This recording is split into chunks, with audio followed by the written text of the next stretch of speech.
Imaginez un instant la nuit la plus sombre, non pas celle où le soleil se cache, mais celle où l'âme humaine s'est égarée. Une nuit qui s'étirait sur des siècles, enveloppant des terres autrefois baignées de lumière, les plongeant dans les ténèbres de l'ignorance et de la superstition. Des idoles trônaient dans les cœurs et les foyers, remplaçant le souvenir du Créateur unique. Les tribus se déchiraient dans des guerres intestines sans fin. Le sang coulait pour une question d'honneur futile, et les femmes étaient reléguées au rang de simples biens, leur dignité bafouée. La société était une mosaïque de pratiques cruelles et de lois injustes, une tapisserie tissée de vices et d'iniquités. C'est dans ce décor chaotique, au cœur de la péninsule arabique, dans la cité de la Mecque, cette ville bénie nichée au creux de vallées arides, que le destin du monde était sur le point de basculer. Nous sommes au début du VIe siècle de l'ère commune, une époque où la Kaaba, bien qu'entourée de centaines d'idoles des tribus environnantes, restait un lieu sacré, un vestige d'une foi ancienne, attendant son messager. Et ce messager, qui allait être le sceau des prophètes, le guide de l'humanité vers la lumière divine, n'était autre que Muhammad, fils d'Abdullah descendant de Quraysh, le clan le plus noble de la Mecque. Sa naissance, bien qu'ordinaire en apparence, fut le prélude à une transformation monumentale. Né orphelin élevé par son grand-père, puis par son oncle, il grandit à l'abri des vices qui corrompaient la société mécoise.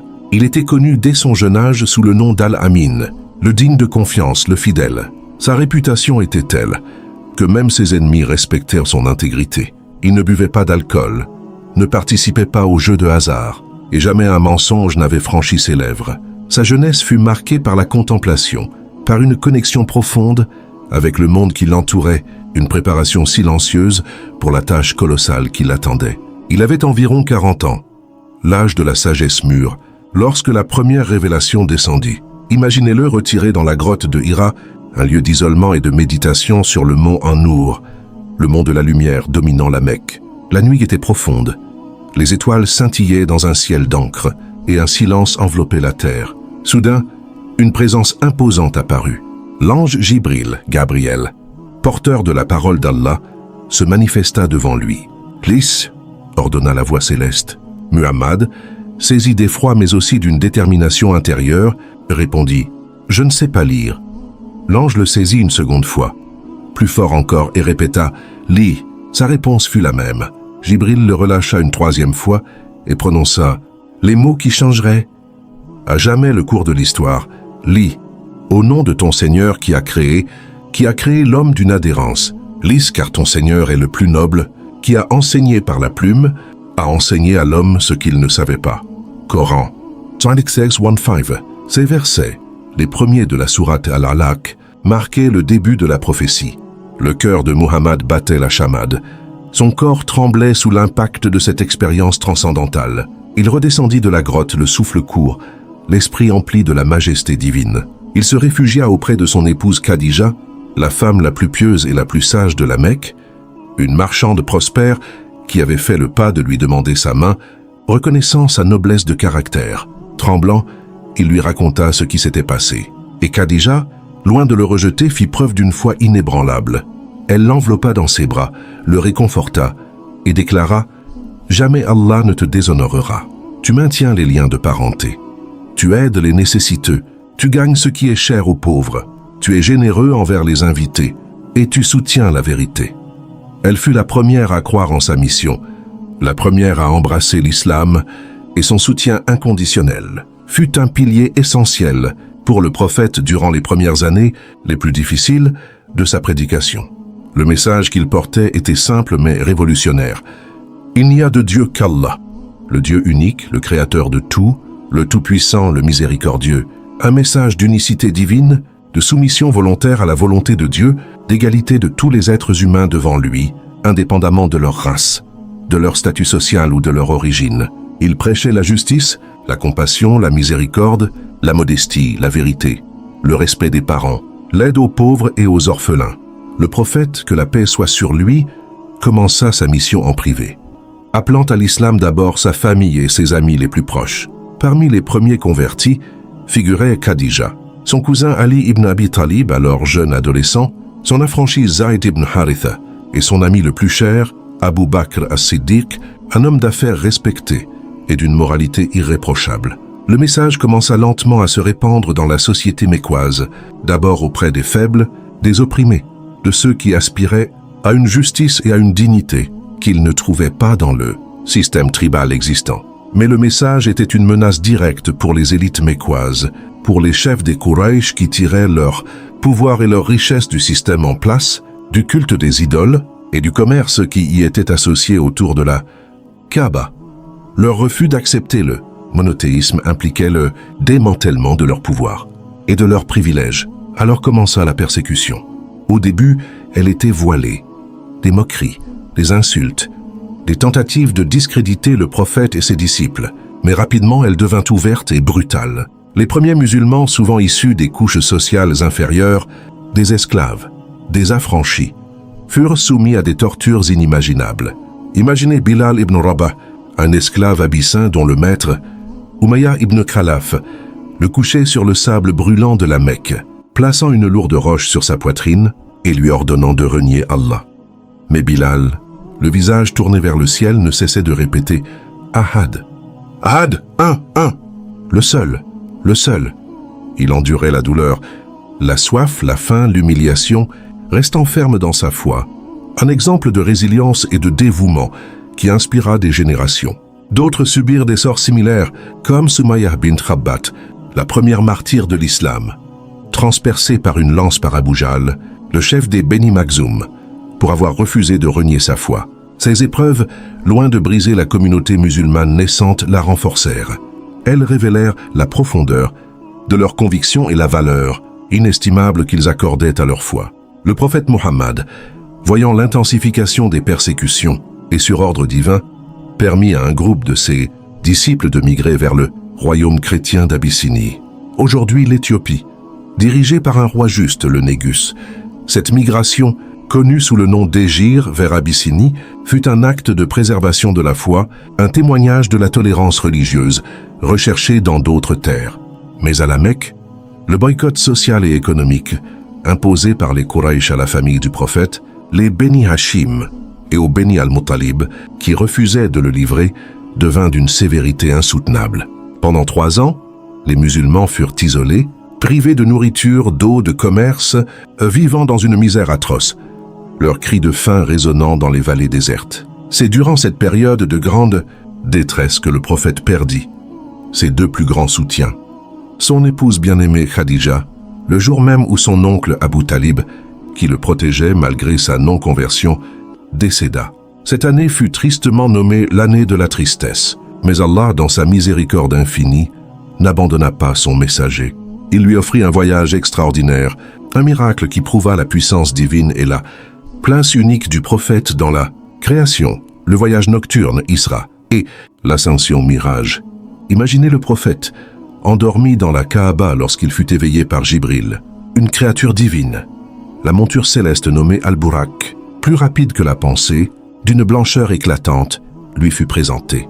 Il chevaucha Al-Burak, traversant les cieux à une vitesse inimaginable, visitant Jérusalem, priant à Al-Aqsa, le Masjid Al-Aqsa, lieu de prière de nombreux prophètes avant lui. Puis il commença son ascension à travers les 7 cieux. Dans chaque ciel, il rencontra des prophètes célèbres. Adam, Yahya, Jean-Baptiste, Isa, Jésus, Youssouf, Joseph, Harun, Aaron, Moussa, Moïse, et enfin Ibrahim, Abraham, appuyé sur le trône céleste. Enfin, il atteignit le Sidrat al-Muntaha, l'arbre de lotus à la limite du savoir humain, au-delà duquel nul ne peut passer. Là, il reçut en don direct d'Allah, sans intermédiaire, les dernières instructions divines, les 5 prières quotidiennes, la prière qui deviendrait le pilier de la vie du musulman, le lien direct entre le serviteur et son Seigneur. Ce voyage n'était pas seulement un événement miraculeux, mais une validation divine de la prophétie de Muhammad et une affirmation de la continuité du message monothéiste à travers les âges. De retour à la Mecque, le prophète, bien que marqué par cette expérience transcendante, continua sa mission avec une résilience accrue. Cependant, la persécution atteignit son paroxysme. Les élites mécoises, menées par des figures comme Abu Jahl, complotèrent pour assassiner le prophète. Face à ce danger imminent, Allah ordonna au prophète de quitter la Mecque. Ce fut le début de la grande hégire, le départ vers Médine, alors appelée Yatrib. Imaginez le prophète et son fidèle ami Abu Bakr quittant secrètement la Mecque, se cachant dans la grotte de Thor pendant 3 jours, tandis que les Quraysh les cherchaient partout, promettant de lourdes récompenses à quiconque les trouverait. La tension était palpable, le danger omniprésent, mais Allah les protégea. Leur voyage vers Médine fut semé d'embûches, mais aussi de signes de la protection divine.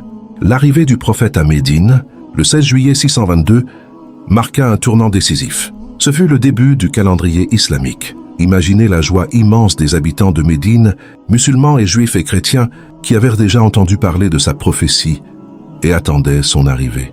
La célèbre phrase « Sortez aux lunes » sur nous depuis ces vallées descendantes. Soyez reconnaissants, ô nous, pour avoir été choisis, résonnait dans l'air.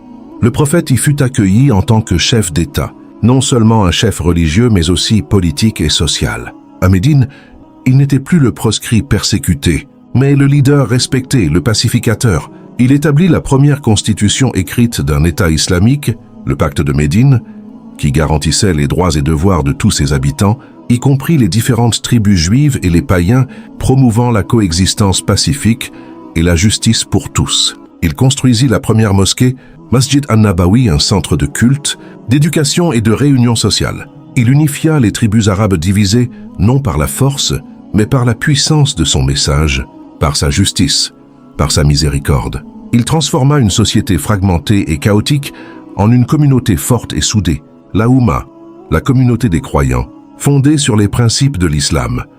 Les défis ne cessèrent pas pour autant.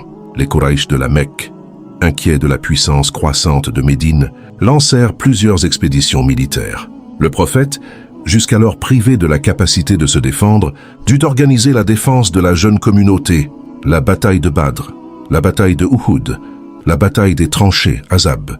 Chaque épreuve forgeait le caractère de la Oumma, renforçant leur foi et leur confiance en Allah. Chaque victoire, chaque défaite apprise, rapprochait l'islam de sa destinée.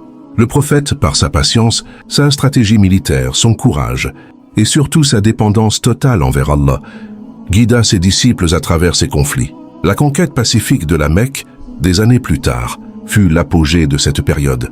Imaginez le prophète, entouré de 10 000 compagnons, entrant dans la ville qu'il avait autrefois chassée. Les idoles furent brisées, la Kaaba purifiée, rendue à son culte originel, celui d'Allah seul. Le prophète, au lieu de chercher vengeance, proclama une amnistie générale. « Partez, vous êtes libres ». Ce geste de pardon et de miséricorde marqua la fin d'une ère de division et le début d'une nouvelle ère de paix et d'unité.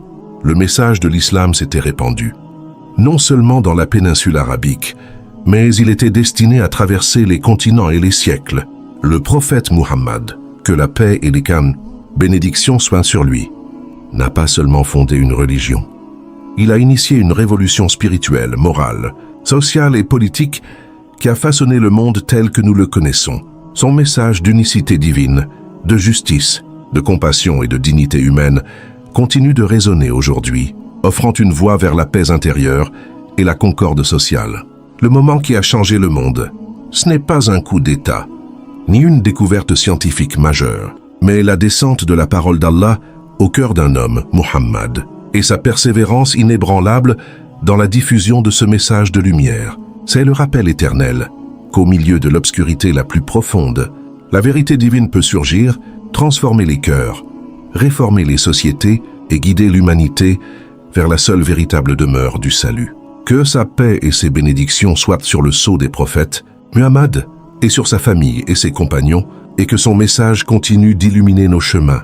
Ce n'est pas une histoire du passé, c'est une lumière qui guide encore aujourd'hui, un appel à la réflexion sur notre propre chemin, sur notre propre soumission à la volonté de notre Créateur et sur notre responsabilité de propager la miséricorde et la justice dans un monde qui en a désespérément besoin. Le miracle n'est pas que le message ait été révélé, mais que, malgré toutes les tentatives pour l'éteindre, il brille encore plus fort que jamais, preuve irréfutable de sa source divine et de la vérité qu'il porte.